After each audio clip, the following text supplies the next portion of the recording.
Muy buenos días, ¿cómo les va? Empezamos una nueva emisión de Los Siete Locos. Y hoy vamos a empezar hablando de un autor argentino bastante olvidado, o por lo menos que durante muchos años se lo leyó en círculos bastante chicos. Estoy hablando de Coppi. Coppi es un autor que vivió casi toda su vida en Francia.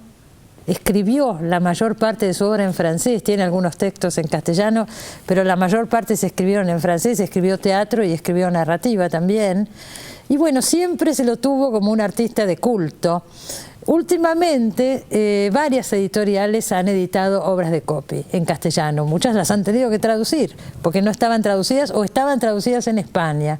Pero ahora se las ha llevado al español argentino, al español rioplatense. Creo que es muy interesante, es una política de la lengua también. Es un autor profundamente argentino, aunque vivió la mayor parte de su vida afuera y escribió en francés. Y también es un autor excelente y muy interesante. Vamos a empezar con un pequeño informe y después una mesa para charlar sobre Coppi. Ahí va.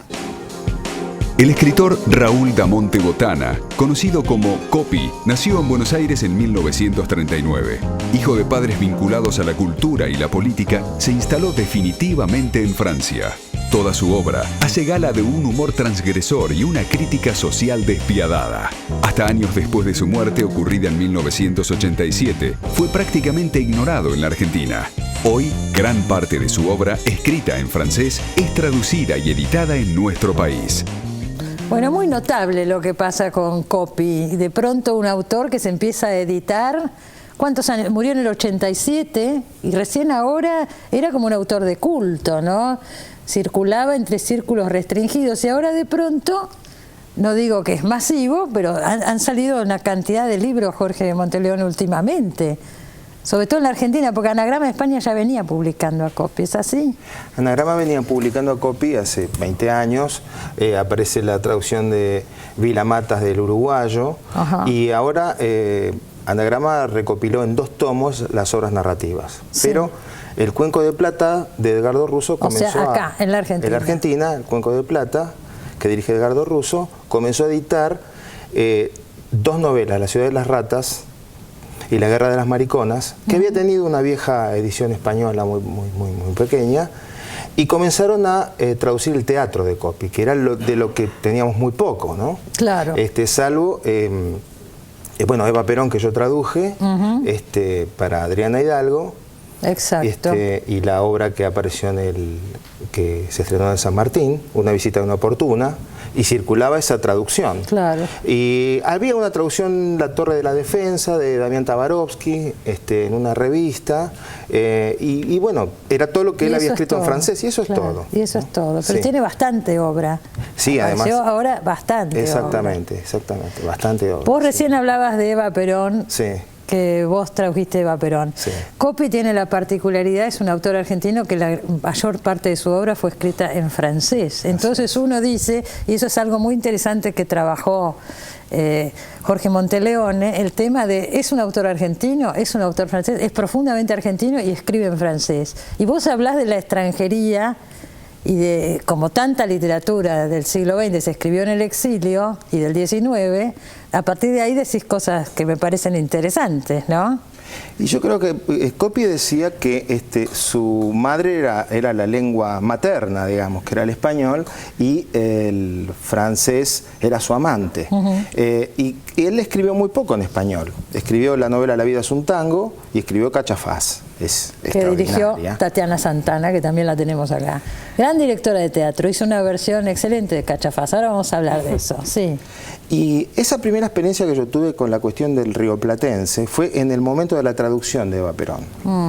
Yo tenía una experiencia particular, un poco eso que cuenta Puig, que sentía que le hablaban en una lengua familiar y que eso le hacía escribir. Yo sentí un poco eso, digamos, salvando largamente las distancias, pero tuve esa cuestión cuando yo traducía a Eva Perón.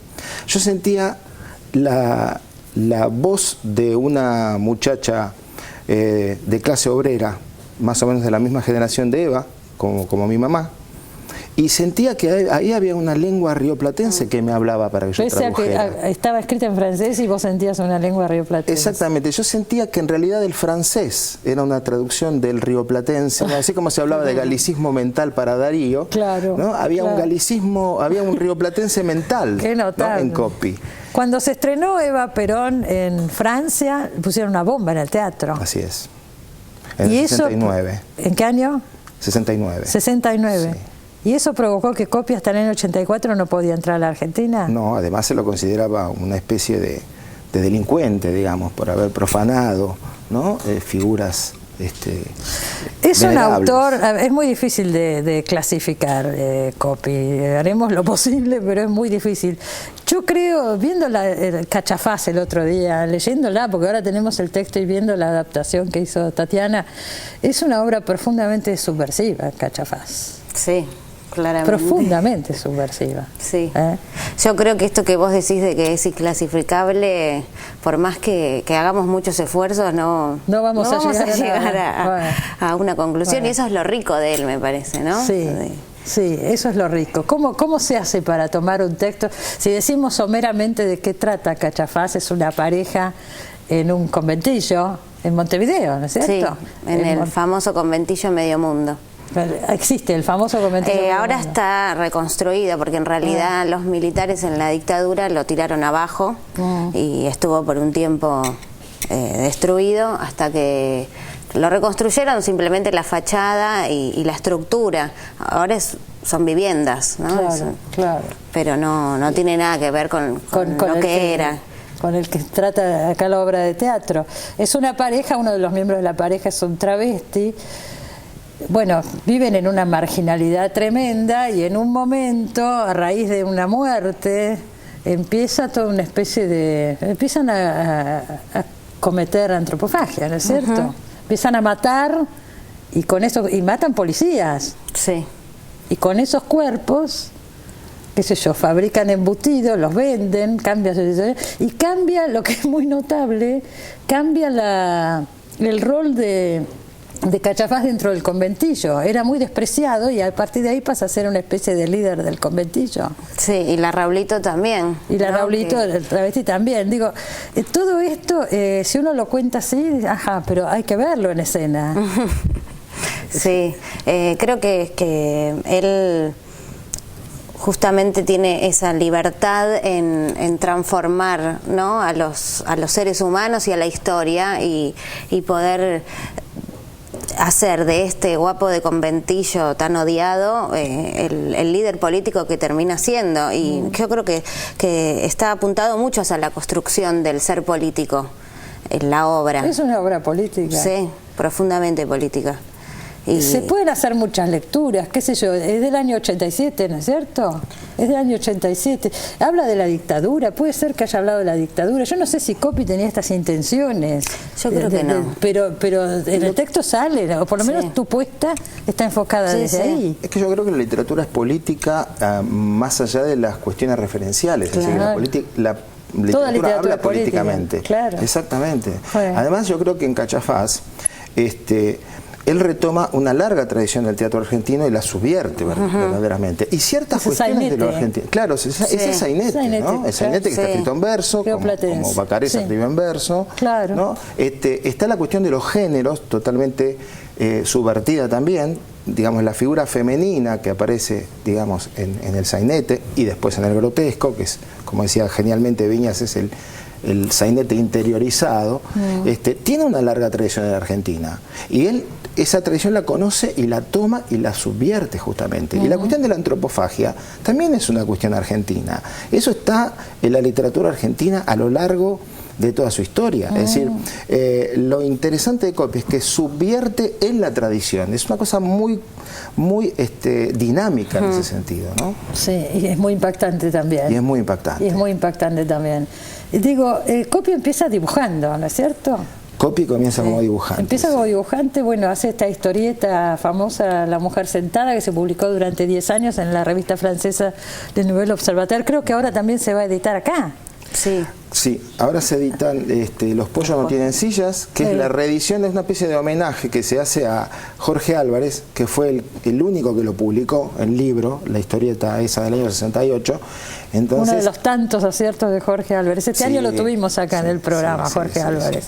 Extraordinario personaje, ¿no? Sí, escuchamos rock argentino gracias a él, ¿no? Exacto, publicó, sí, porque él descubrió los primeros grupos de rock, los editó Mandioca, en el sello ¿no? Mandioca, y bueno, la editorial Jorge Álvarez, que hizo tanto por la literatura argentina también. Entonces se publica, digamos, una edición, podríamos llamar facsimilar, como un homenaje a esa patriada, y después empieza a publicar el año que viene La mujer sentada en la Argentina, digamos, ¿no? Esa traducción es muy interesante porque esa traducción de Los pollos no tienen sillas la hizo Coppi. Y cuando uno Él lee, hizo su propia traducción. Exactamente, cuando uno lee el cómic original hay algunas diferencias y adaptaciones, ¿no? Por ejemplo, menciona a Françoise Sagan, la escritora francesa, en el original francés, y acá Beatriz Guido. Ah, mira ¿no? vos. Hacía esas adaptaciones. Claro, lo adapta, ¿no? Sí. Cuando uno lee el original, encuentra ese juego, ¿no? Vamos a decir que Coppi era hijo de un político, ¿cómo se llamaba? No me sale el apellido. Damonte Taborda. Damonte Taborda. Damonte Taborda. Casado con una hija de Natalio Botana, el fundador de Crítica. Y Damonte Taborda era un político. Así es. Creo que radical. Era radical, antifascista, antiperonista. Antiperonista, y entonces se van a vivir a Francia cuando Coppi era chico, o sea que él se cría en Francia. Sí, primero fueron a Uruguay, ¿no? En su niñez exiliados. Primero y vivió en después Uruguay. fueron a Francia. Por ahí, porque por el eso padre todo era esto del cónsul, ¿no? Fue cónsul cuando él era Montevideo. chico. En Francia. En Francia. Viven en Francia y vuelven a la Argentina después del 55, y unos años después, en el 60 y pico, él vuelve. En el 62 vuelve a Francia. Mientras tanto trabajó acá en algunas revistas, empezó a dibujar en Tía Vicenta. Sí, trabajó en Tía Vicenta. De hecho, en Tía Vicenta hay un cómic muy parecido a La mujer sentada, como un antecedente. Pero era muy chico, ¿eh? Era muy chico, tenía 16. Y el padre tenía una revista, digamos, donde había humor político, y él comenzó haciendo dibujos allí, ¿no? Claro. El perro oligarca. El perro oligarca. Sí. ¿Y está todo eso? ¿Se puede ver? Horacio Tarcus encontró la revista, y creo que en el CEDINSI hay ejemplares para poder recuperar eso. Como para ver un poco toda esta historia. Y Tía historia. Vicenta también la colección está, ¿no? Claro, y él después en Francia ya se conecta con otros argentinos que estaban en Francia, como Jorge Labelli, y empieza a hacer teatro Labelli, puso muchas obras de Coppi. Sí. Y bueno, Marilu Marini y todo ese grupo de gente tan talentosa que vivió en París, y ya no volvió. Él cuando apenas llega a París, porque le interesaba el teatro también, y había hecho 2 obras en la Argentina. Sí, antes de viajar. Antes de viajar, de hecho había puesto una, y cuando llega se vincula a un grupo de vanguardia, donde está Fernando Arcelana, el grupo Pánico, donde está Fernando Arrabal, Alejandro Jodorowsky, otro argentino se llama Jerónimo Savary, y él se vincula a ese grupo.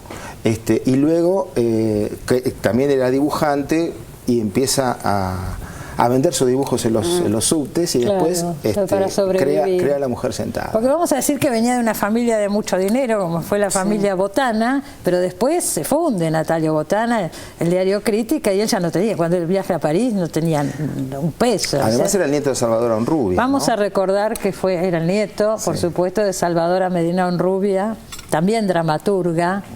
Yo me acuerdo las desentradas, creo que se dio este año o el año pasado, que dirigió Balaca acá en Buenos Aires.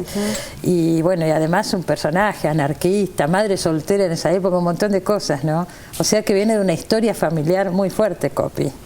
Así es. Si nosotros hoy tenemos, Jorge, a ver, la gente que no ha leído a Coppi, que le interesa, ¿por dónde empezar con un autor tan peculiar como es Coppi? Es como entrar en un código muy especial, ¿no? Y hoy tenemos una variedad de libros interesantes. Yo creo que pueden entrar por digamos que los 3 géneros de Coppi es el cómic, el teatro y la narrativa, ¿no? Pero están muy vinculados, ¿no? están muy vinculados. Creo que hay una continuidad, eso es muy interesante, porque creo que lo que no puede cumplir un género lo cumple el otro, ¿no? Yo siento que en Copy hay como una especie de exceso, ¿no? Una especie de movimiento catastrófico que va quebrando el marco en el cual se expresa. Entonces el marco del cómic, digamos, desborda hacia el teatro, y el del teatro desborda hacia la narrativa, ¿no? Tengo siempre esa sensación de que hay algo incontenible, ¿no? O sea que hay que leer todo. Yo creo que sí. Yo elegiría algún tomo del teatro, ¿no? O el tomo 1 o el tomo 2. El cómic sin duda, porque es fascinante. Sí. Y entraría por alguna novela, ¿no? Hay un libro de narrativa, Virginia Woolf ataca de nuevo, que tiene cuentos muy lindos, muy lindos. Es difícil. ¿Dónde se ubica Copy, no? El panorama El baile de la de las locas literatura es una argentina. gran novela. ¿Dónde se ubica? Es único. ¿Dónde lo pones? Porque Manuel Puig es otra cosa. Yo no lo pondría junto a Manuel Puig. ¿Dónde se ubica en el panorama de la literatura argentina Copy? Yo creo que forma parte de la tradición de excéntricos argentinos. ¿Dónde ponemos a Macedonio Fernández? Claro. ¿No? O sea, hay una zona... Tenemos una tradición de excéntricos. Irreductible, porque Sarmiento, ¿qué es? ¿No? Claro. Realmente es muy difícil, digamos, creo que la tradición más rica de la Argentina es esa excentricidad de la literatura, ¿no? Esta especie de extraterritorialidad de Copy, ¿no? Como Piglia dice que Gombrowicz es un autor argentino. Claro, Gombrowicz, claro, porque vivió acá muchos años y por ahí se lo reconoce también en una escritura argentina. Pero digamos que la literatura inglesa tiene como un escritor inglés a Joseph Conrad, que era polaco. Y Conrad tenía voluntad de ser un escritor inglés. Pero Copy y Nabokov, ¿no? Hay tantos casos. ¿No? Pero Copy escribe en francés, pero él dice que es un argentino de París. Por eso yo creo que esta recuperación de la traducción al rioplatense, al español del Río de la Plata, me parece que es un regreso, una especie de retorno, ¿no? De ese arquetipo a una materialidad lingüística, ¿no? Una política de la lengua que es una política de la lengua, porque si pensamos que lo estábamos leyendo en traducciones hechas en España, la cosa es diferente, ¿no?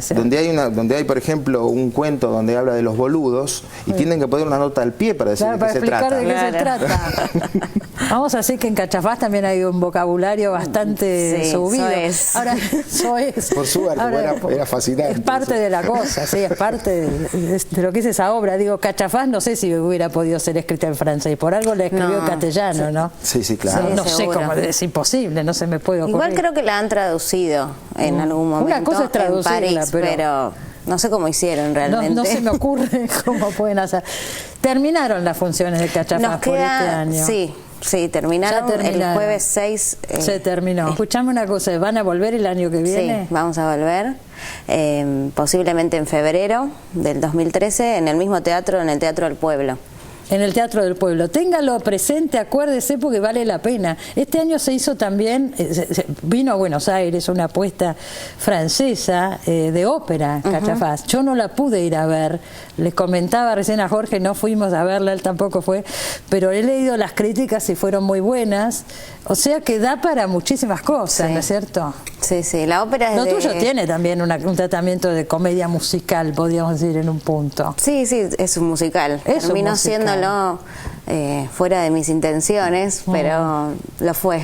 Pero lo fue, bueno, está el candombe ahí en vivo, ¿no es cierto? Tengo entendido de que eran las intenciones de Copy, porque él decía que leí que esperaba música para esa pieza. Bueno, está lograda, creo. Está muy lograda, felicitaciones. Bueno, muchas gracias. Cariño a Emilio Bardi, querido amigo, me alegré mucho de verlo ahí haciendo ese Cachafaz maravilloso. Están todos muy bien, ¿eh? Hay muy buenos actores. Sí, la verdad que sí. Y Emilio y Claudio Pasos, que interpreta a la Raulito. También, la Raulito. Yo no lo conozco a Claudio Pasos, pero está fantástico. Son muy comprometidos físicamente. Todos, ese coro que hay, ¿no? Son extraordinarios. Bueno, lea Copy, es una oportunidad que ahora se nos brinda, como dice Jorge Monteleone, un inclasificable de nuestra literatura que realmente vale la pena. Textos fuertes, muy fuertes, revulsivos, pienso, ¿no? Subversivos en un punto, muy interesantes. Sí. Yo creo que esto que vos decís de las palabras soeces de Cachafaz son ciertas, pero están tratadas de un nivel poético absoluto, que serían sería insostenible la obra sin ellas, ¿no? Como, son parte de lo que está sucediendo ahí, es obvio, no están puestas porque sí. No, para nada. Para nada, y por eso nos chocan, por eso nos molestan. Igual, no sé, al leerla a mí me pasó, yo ya la había visto hace 10 años, pero al leerla nuevamente... Al principio me provocaba una cierta conmoción, ¿no? Tenía miedo de poner en escena esas palabras, de ver cómo iban a caer en el público. Y bueno, finalmente nos lanzamos y me lancé yo primero que nadie. Y salió bien. Y salió. Pero muchas gracias. Como decía Henry James, la palabra perro no muerde. La palabra perro no muerde, decía Henry James. Y las palabras soeces son palabras. Son palabras. Y tienen fuerza. Sí. Muchas gracias a los dos por haber venido. Nos vamos al corte, no se vaya que ya volvemos.